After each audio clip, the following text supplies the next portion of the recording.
এক গরম গ্রীষ্মের দিন রোদ ঝলমলে আকাশের নিচে ছোট্ট পিঁপড়াটি ব্যস্ত হয়ে ছুটে চলেছে। সে প্রতিদিন সকাল থেকে সন্ধ্যা পর্যন্ত কাজ করে, এক টুকরো করে খাবার সংগ্রহ করে, তার গর্তের ভেতর সুন্দর করে গুছিয়ে রাখে। তার বন্ধু ফড়িংটি কাছেই এক ঘাসের উপর বসে গান গাইছে আর বেহালায় সুর তোলে। সে হেসে বললে, আরে পিঁপড়ে ভাই, তুমি তো সারাদিন শুধু খেটেই চলেছ, এই সুন্দর দিনে একটু বিশ্রাম করো না, গান গাও, নাচো, মজা করো। পিঁপড়াটি হালকা হেসে বলল, আমি এখন একটু পরিশ্রম করছি যাতে শীতকালে অভাবে না পড়ি।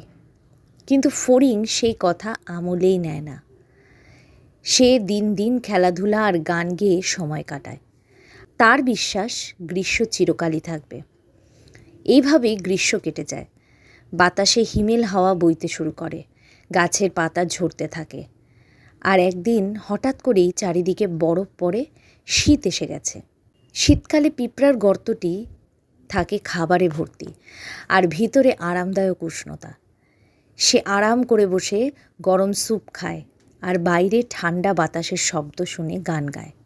আর ফড়িংটি, সে কাঁপতে কাঁপতে পথে পথে ঘোরে। তার কাছে না আছে খাবার, না আছে আশ্রয়। তখন সে ভাবে, ইস, যদি আমি গ্রীষ্মে একটু কাজ করতাম তাহলে আজ এত কষ্ট করতে হতো না।